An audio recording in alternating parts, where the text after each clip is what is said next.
네, 온라인으로 예배에 참여하고 계시는 은평의 모든 성도 여러분 진심으로 환영합니다. 또 오늘 이렇게 1년에 한 번씩 돌아오는 헌신 예배로 섬기시는 21 남전도의 우리 교우분들도 주님의 이름으로 축하드리면서 그 헌신이 주님께서 보시기에 기쁜 헌신이 될 줄로 믿습니다. 부디 오늘 말씀이 우리 21 남전도의 모든 성도님들께 큰 은혜가 되시기를 소망합니다. 사도 바울을 생각하실 때 성도 여러분들은 어떤 생각이 먼저 떠오르는지 모르겠습니다. 사도 바울은 하나님의 뜻을 전적으로 의지하며 살았던 대표적인 인물인 것 같습니다. 하나님의 뜻 앞에서 자신의 계획과 의지도 내려놓을 줄 알았던 사람이 바로 이 사도 바울이죠. 그런 그의 입에서 하나님의 뜻대로 라는 말을 들을 때면 저도 모르게 가끔 경외감이 들 때가 있습니다. 왜냐하면 사도 바울의 삶은 그가 증언하는 대로 그다지 핑크빛 인생이 아니었기 때문이에요. 내가 바울이라면 하나님의 뜻이라는 말을 이렇게 할 수 있었을까 싶은 생각이 들 때가 자주 있습니다. 그런 점에서 사랑하는 성도 여러분, 하나님을 사랑하고 하나님의 뜻대로 살고 싶지만 가끔은 내 뜻이 하나님의 뜻이면 참 좋겠다 싶을 때가 아마 다 있으실 겁니다. 우리 교회에서 자주 즐겨 부르는 찬양 중에 민호기 목사님이 지으신 원하고 바라고 기도합니다 라는 그 찬양에 이런 가사가 있죠. 하나님의 뜻이 나의 비전이 되고.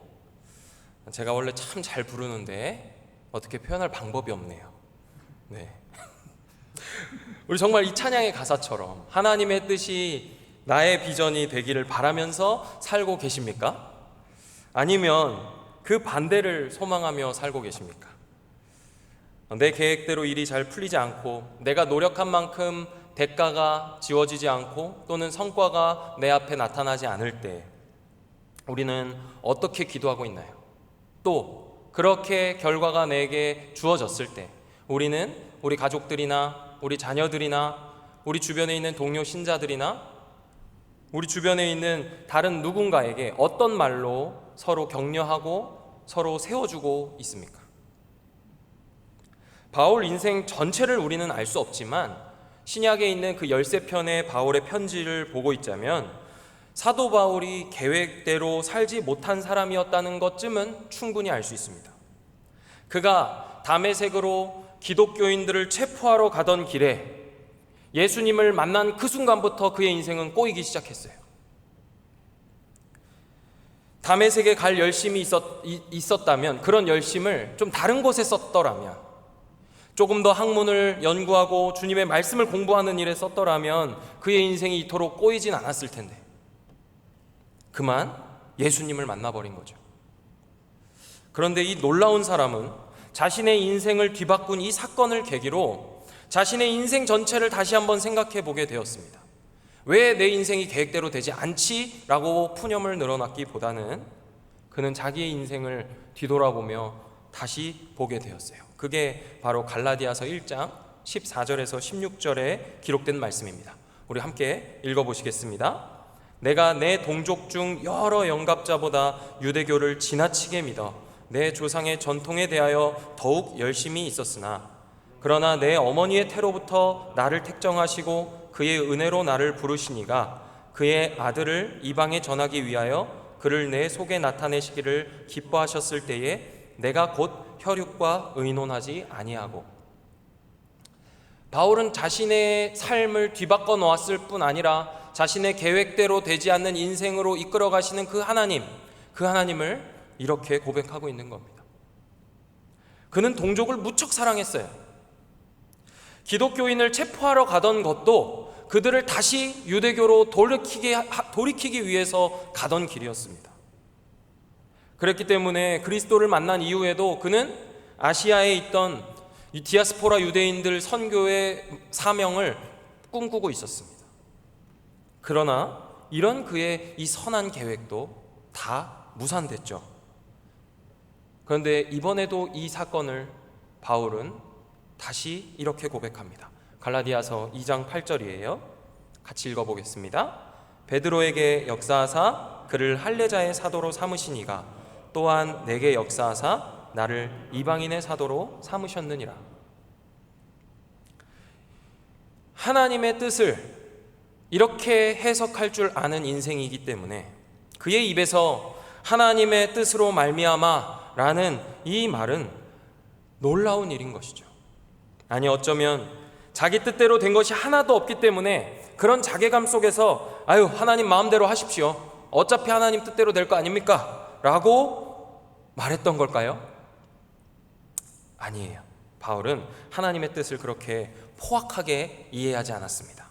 바울은 신자들에게 예정되어 있는 구원을 말할 때도 하나님께서 그의 기쁘신 뜻대로 예정하셨다라고 말하고 있기 때문이죠. 바울은 언제든 하나님 뜻이라면, 그분이 기뻐하시는 뜻이라면 기꺼이 순종했다는 걸 우리에게 알려주고 있습니다. 그렇다면 여러분, 하나님의 뜻대로 복음 전파라는 그 엄청난 일을 위해 부르셨고 이방인을 위한 사도로 쓰시겠다고 환상까지 동원해 가시면서 마게도냐로 보내셨다면 그의 인생이 이제는 좀 형편이 나아지고 순탄해야 할 텐데, 수월하지도 않았을 뿐 아니라 그의 선교 사역 30년 동안, 그 오랜 기간 동안 고통 속에서만 사역을 합니다. 여러분, 이런 바울의 입장이 되어보세요. 하나님 뜻대로라는 말이 나오겠습니까? 이런 바울의 선교 인생을 생각할 때 고린도후서 1장 1절, 오늘 우리가 읽은 이 1장 1절의 무게감이 조금 달라지실 겁니다. 도대체 이 사람은 어떤 사람이기에 하나님의 뜻으로 말미암아 그리스도 예수의 사도된 나 바울이란 말을 할 수 있었을까? 그저 자기의 그 사도권을 옹호하기 위해서 나 이런 사람이야, 너희가 이렇게 함부로 날 대하면 되겠어? 라는 걸 드러내고 싶어서 한 말일까? 오늘 그 부분을 좀 생각해 보려고 합니다. 바울은 고린도 교회에 편지를 보내면서 자신의 형편이나 처지에 대한 푸념을 늘어놓으면서 편지를 시작하지 않아요. 그는 하나님을 향해서 참된 경배를 올리고 있고 고린도 교회를 향해서 진정 어린 위로의 메시지를 지금 써내려가고 있습니다. 그런데 한 가지, 오늘 우리가 읽은 본문의 가장 뒷부분인 8절에서 11절을 좀 주목해서 봐야겠습니다. 바울이 고린도 교회에 위로라는 말을 할 수 있었던 계기, 그 사건에 대한 정보가 이 8절에서 11절에 있기 때문이에요. 제가 8절부터 11절을 읽어드리겠습니다.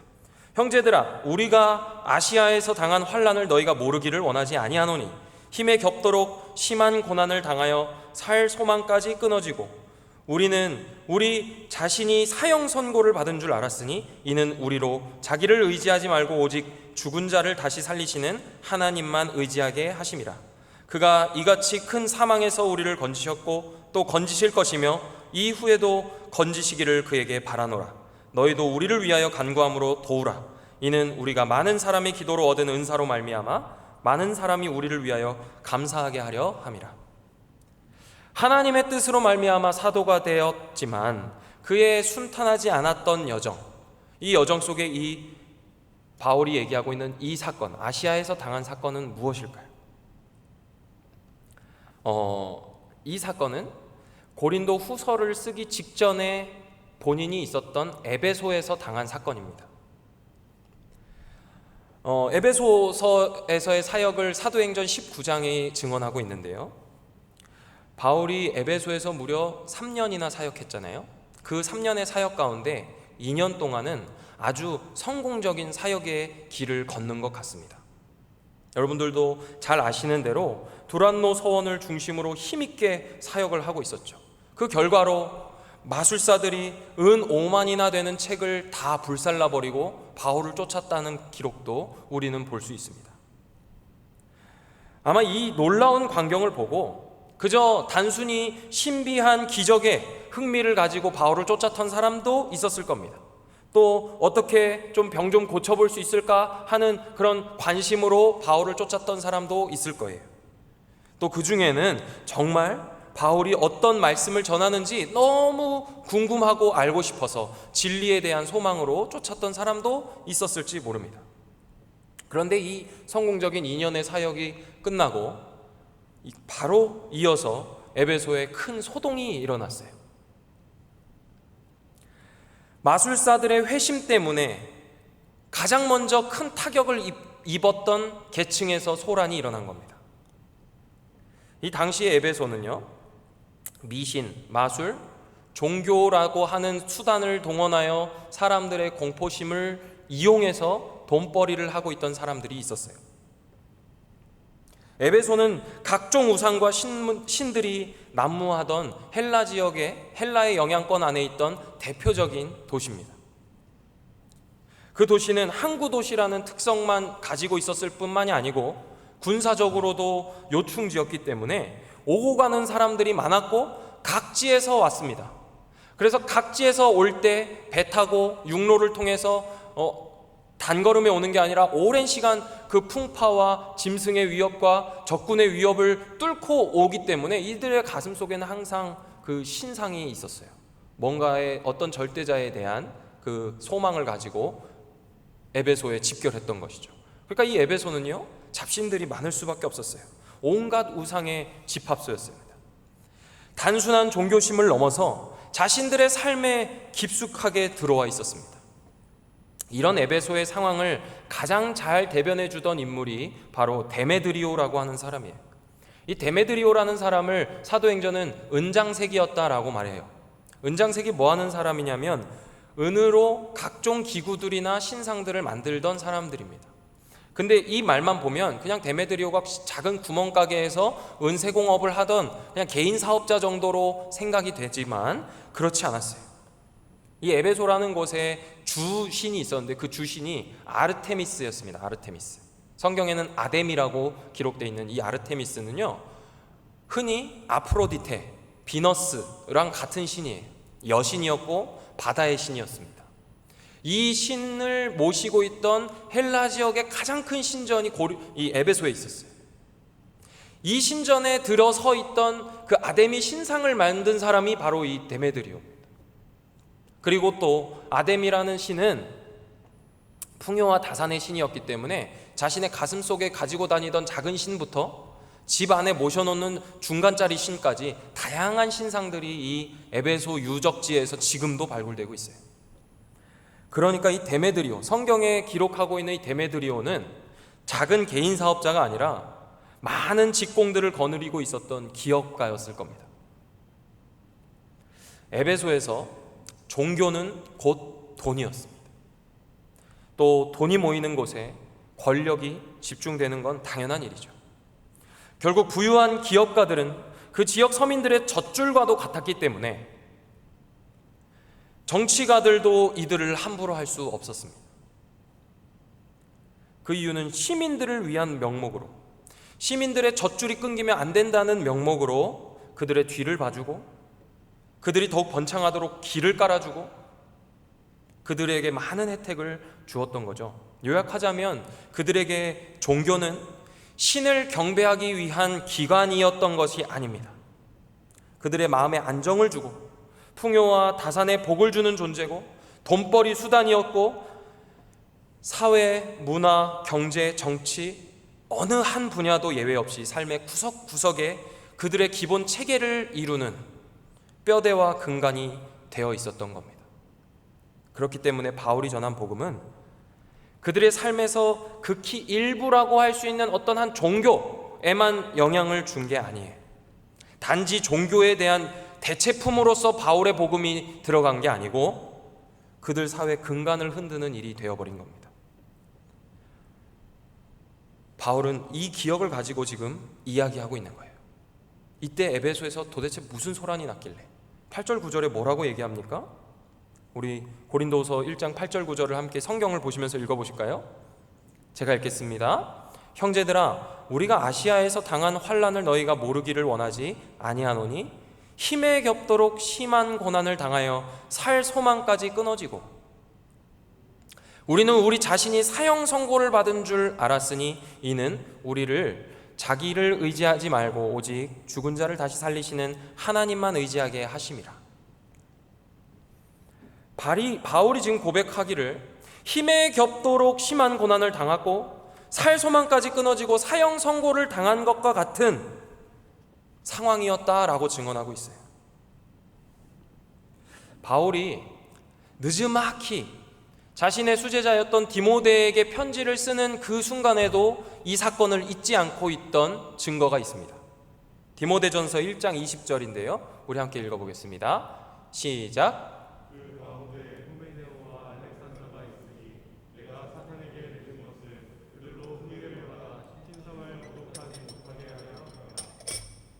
네, 우리 여기에 지금 두 인물이 나오죠. 후메네오와 알렉산더가 있습니다. 근데 지금 바울이 이 후메네오와 알렉산더를 언급하면서 이들에게 정말 큰 욕을 하고 있는 거예요. 사탄에게 내주었다. 이 사탄에게 내주었다라는 표현이 무슨 뜻이냐면 교회에 발도 들이지 못하게 막았다라는 뜻입니다.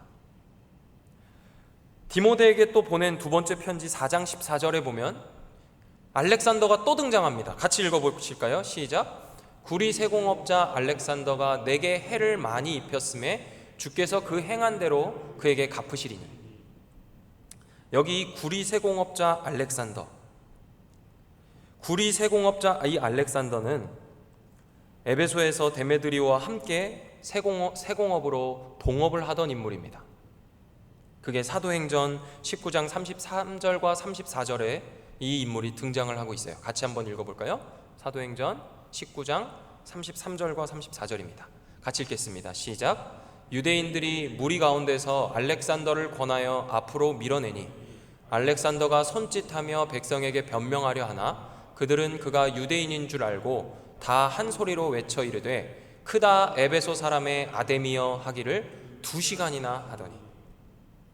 바울 일행이 유대인이라는 것을 알고 지금 이 에베소 사람들이 일제히 유대인이라면 다 싸잡아가지고 극장으로 다 밀어붙이면서 저기가 가득한 채로 어떻게 해보려고 지금 막 하고 있는 장면이 이 사도행전 19장입니다.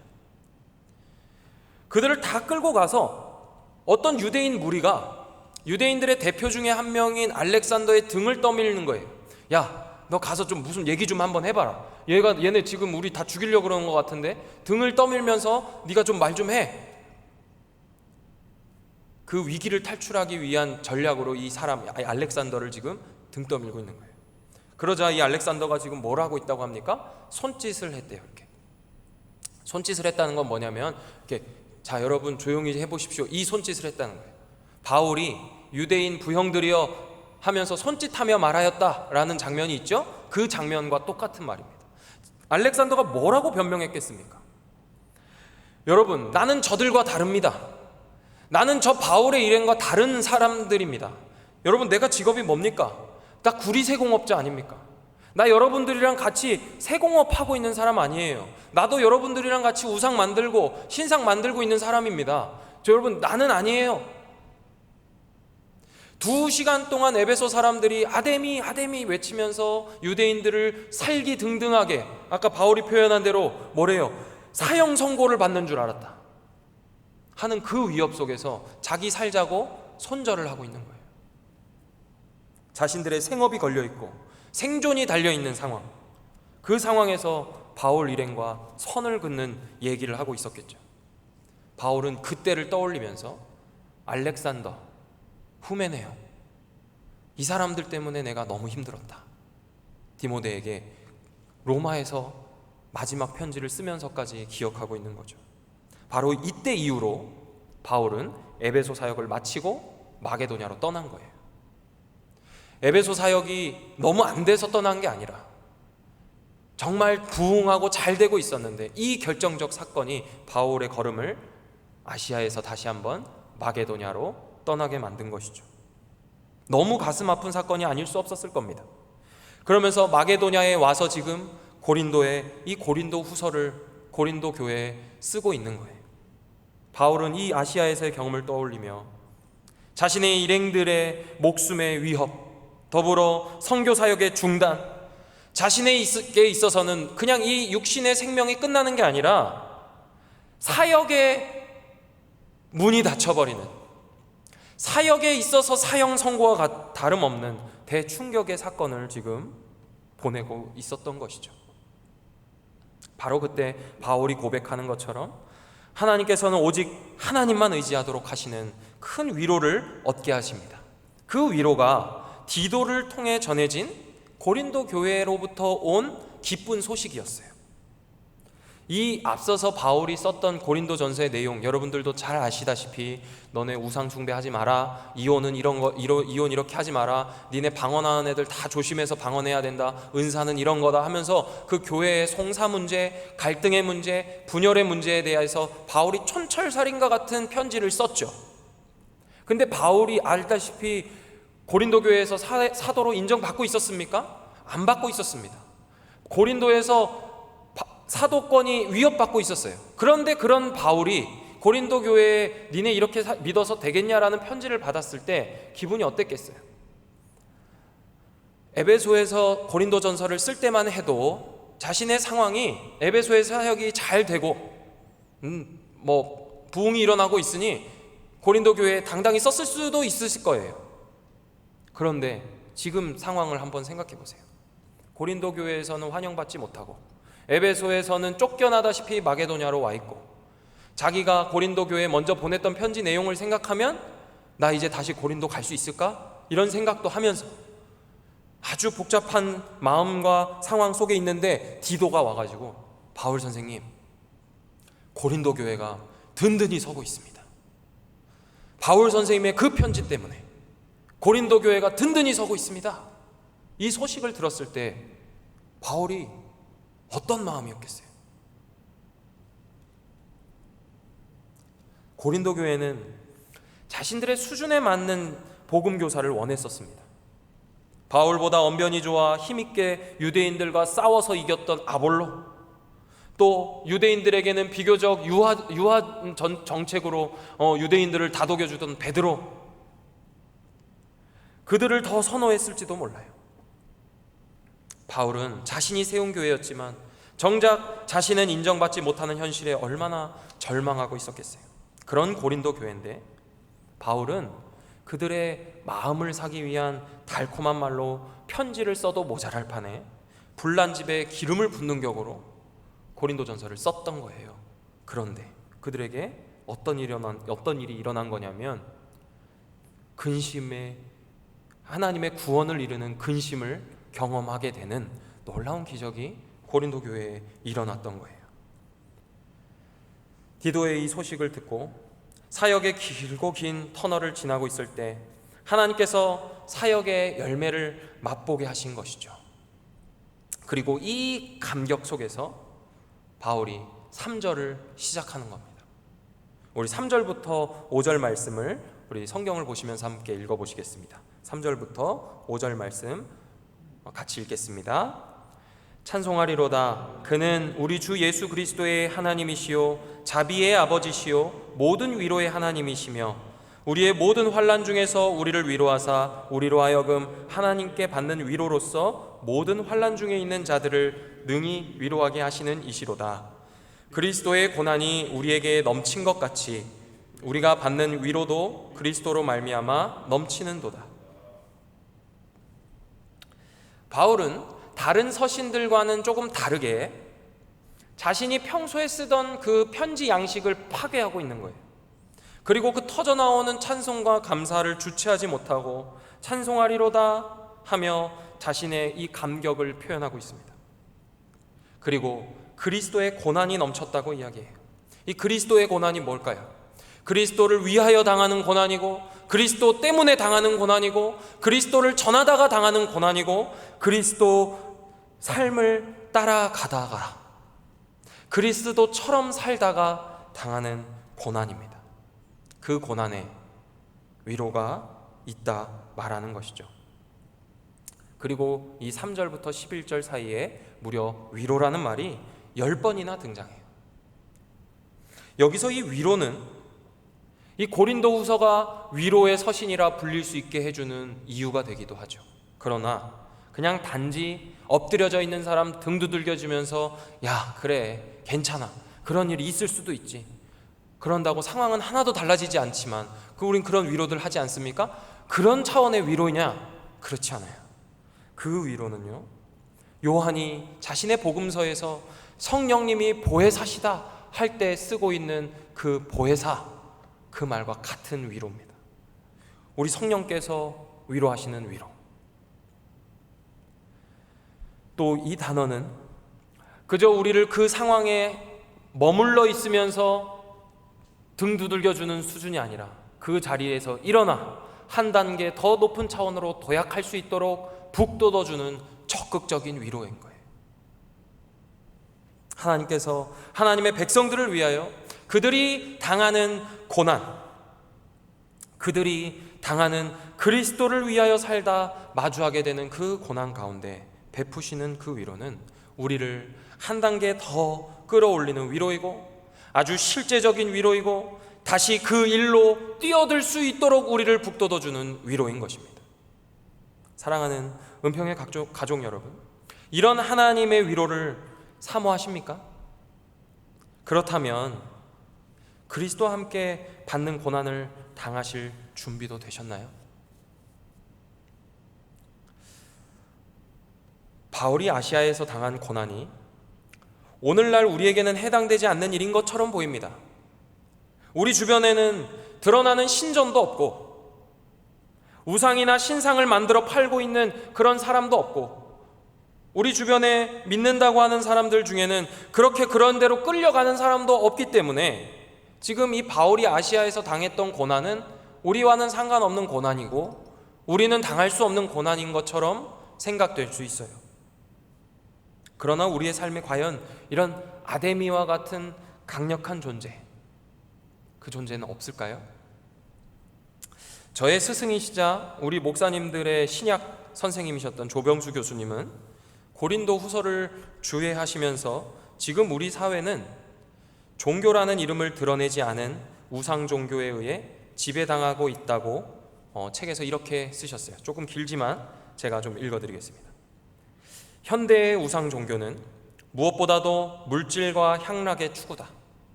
사람들은 향락을 만족시키기 위해 일시에 많은 돈을 벌 수 있는 일자리를 찾는다. 하룻밤에도 주머니를 두둑히 채울 수 있는 퇴폐업이 폭발적으로 늘어난다. 일시에 떼돈을 벌려는 사람들과 향락을 추구하는 사람들이 짝을 이루어 많아지니 향락업소가 많이 일어난다. 사람들은 가만히 앉아서 돈을 벌고 인생을 즐기는 법을 쫓는다. 아파트 한 채 분양받으면 조만간 투자한 것보다 두세 배나 되는 돈을 벌게 되고 이러한 불로소득으로 마음껏 향락을 누릴 수 있게 된다고 믿는다. 사람들의 이러한 물질과 향락의 추구를 이용해서 졸속한 건설업이 종횡무진했던 때가 있었다. 심지어 과자를 만들던 회사도 부동산에 손을 댔고 치약을 만들던 회사도 건설업에 뛰어들었다. 규격에도 맞지 않는 자재를 사용해서 고층 아파트를 건설하는 것을 주저하지 않았다. 그러나 정부는 이러한 일에 별다른 통제를 하지 않았다. 민심이 유린당하여 마비되기를 바라는 것처럼 보였다. 백성은 물질과 향락에 사로잡혔고 이를 이용해 처처에서 경제가 이루어졌고 정치는 이런 악을 묵인했다. 결국 우리 시대는 물질과 향락이라는 우상 종교에 의해 철저히 지배당하고 말았다. 이 책이 2013년에 출판되었습니다.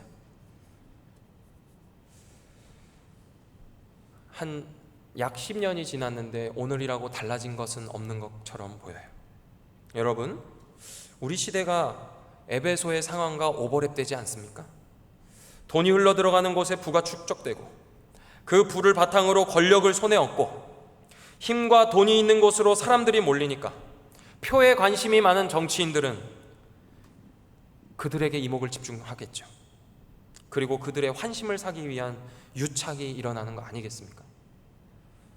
사실 이런 일이 우리 주변엔 가까이 없는 것 같아요. 혹시 우리 TV 앞에 정치인들이 앉아 계시는지는 모르겠지만 우리 주변에는 그런 사람이 없는 것 같습니다. 그러나 우리도 작은 탐욕으로 똘똘 뭉쳐 있지 않습니까? 뭐 우리가 수백 채의 집을 가진 부동산 업자가 되겠다는 것도 아니고, 그냥 우리 집 앞으로 지하철역 들어오면 그냥 그거 마다하지 않고 내 집도 조금 오르고, 그래서 그렇게 지하철 깔아주겠다는 국회의원 좀 뽑아주고, 큰 욕심 아니라고 생각하며 위안을 삼고 계시진 않으십니까? 그리스도인은 이런 사람들이 아니에요. 사회의 근간을 흔드는 사람들입니다.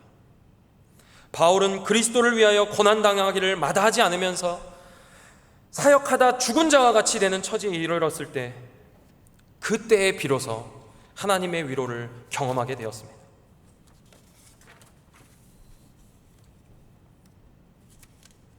사랑하는 여러분, 엄밀히 말해 고린도후서의 이 바울의 위로는 사실 위로에 초청하는 것은 아니에요. 고난으로 초청하는 것입니다. 고린도 교회로부터 교회가 든든하게 서고 있다는 소식을 듣고 고린도 교회를 향해 한 번 더 고난으로 초청하는 겁니다. 바울은 고린도 교회가 위로에 대한 확신을 가지고 기꺼이 헬라 교회뿐 아니라 예루살렘 교회와 안디옥 교회를 섬기는 일에 기꺼이 뛰어들기를 바울은 간절히 원했던 거예요. 여러분, 나의 계획대로 삶이 흘러가지 않을 때, 여러분 이럴 때 다 있으시죠? 이럴 때 하나님께 무엇라 기도하십니까? 사실 우리의 눈에 바울은 계획대로 되는 게 하나도 없는 인생처럼 보이지만, 그가 그때마다 낙심하지 않고 일어설 수 있었던 이유는 그의 인생이 복음에 붙들려 있다는 것을 확신했기 때문입니다. 은평의 모든 가족 여러분, 복음에 사로잡힌 인생 되시길 바랍니다. 우리 하나님께서 위로하실 것이라는 그 확신을 가지고 기꺼이 그리스도를 위하여 사시는 저와 여러분 되기를 간절히 원합니다. 그리스도께서 십자가에서 고난받으시고 죽은 자 가운데서 일으키신 그 하나님, 근심 가운데 있는 바울을 위로하신 그 하나님께 우리는 그리스도와 함께 연합된 자로 서 있습니다. 그렇기 때문에 그 그리스도를 위로하신 하나님이 저와 여러분들을 반드시 위로하실 것입니다. 그리스도인으로 산다는 것은, 그리스도의 제자의 삶은 그저 조금 손해보는 정도의 삶을 사는 게 아니에요. 아주 잘 살 수 있는데 조금 잘 사는 거 목표로 사는 사람이 아니에요. 사회의 이런 현실을 정면으로 마주하고 그 속에서도 나도 자유로울 수가 없구나, 나도 내 마음도 자유롭지 못하구나, 나도 이 작은 욕심을 버리지 못하는구나 탄식하면서 세상을 향해 기도하고 그곳에 하나님의 복음을 선포하며 이대로는 안 되지요 이야기하는 삶이 그리스도의 삶입니다. 그리스도인의 삶입니다. 그리스도의 제자로 산다는 것은 삶의 체계와 근간을 이루는 그 뼈대를 통째로 갈아엎어서 그리스도를 중심으로 삶의 체계를 다시 세우는 사람입니다. 부유하게 살지 않는 걸 추구하라는 게 아니에요. 의식주와 관련된 모든 문제들을 하나님 앞에 가져와 그 삶이 하나님 중심으로 돌아가기를 구하는 인생이 되는 것, 그게 그리스도의 제자된 삶인 것입니다. 그리스도인의 삶이 이렇기 때문에 한편으로 세상 사람들의 악을 지적하고 말하는 것으로 나타날 겁니다. 이때 우리는 외부로부터 당하는 어떤 일종의 고난들을 당할지도 몰라요. 또 그리고 다른 한편으로 이 삶은 악에 참여하지 않음으로써 경제적으로나 사회적으로나 학문적으로 스스로 손해의 길을 자처하는 것으로 표현될 수도 있을 겁니다. 이런 것들은 예수 때문에 당하는 내부로부터의 고난입니다. 오늘날 그리스도인들이 목숨 대신 잃어야 할 것들이 너무나도 많습니다. 이것은 현대적인 순교이고 내부로부터 오는 순교입니다. 부디 이런 순교의 순간에 주님께서 주시는 참된 위로를 의지해서 담대히 그 길을 걸어가시는 저와 여러분 되기를 간절히 축원드립니다. 함께 기도하겠습니다. 어제도 계시고 지금도 계시며 주님 오시는 그때까지 우리와 함께 하실 아버지 하나님, 감사와 영광을 올려드립니다. 예수 그리스도와 함께 고난당하기를 마다하지 않는 우리 되게 하여 주옵소서. 그리스도와 함께 연합된 자로 그리스도와 함께 고난받을 때 그리스도를 위로하신 하나님께서 우리를 능히 위로하실 줄로 믿습니다. 이 험한 세상 살아갈 때에 세상과 타협하지 않아야 한다는 그 갈등 속에서 기꺼이 주님을 택하는 우리 모든 은평의 권속들 되게 하여 주옵소서. 다른 것이 아니라 주님의 위로하심을 확신함으로 기꺼이 그 길을 걸어가는 우리 교회 되게 하여 주옵소서. 감사드리며 살아계신 예수 그리스도의 이름으로 기도합니다. 아멘.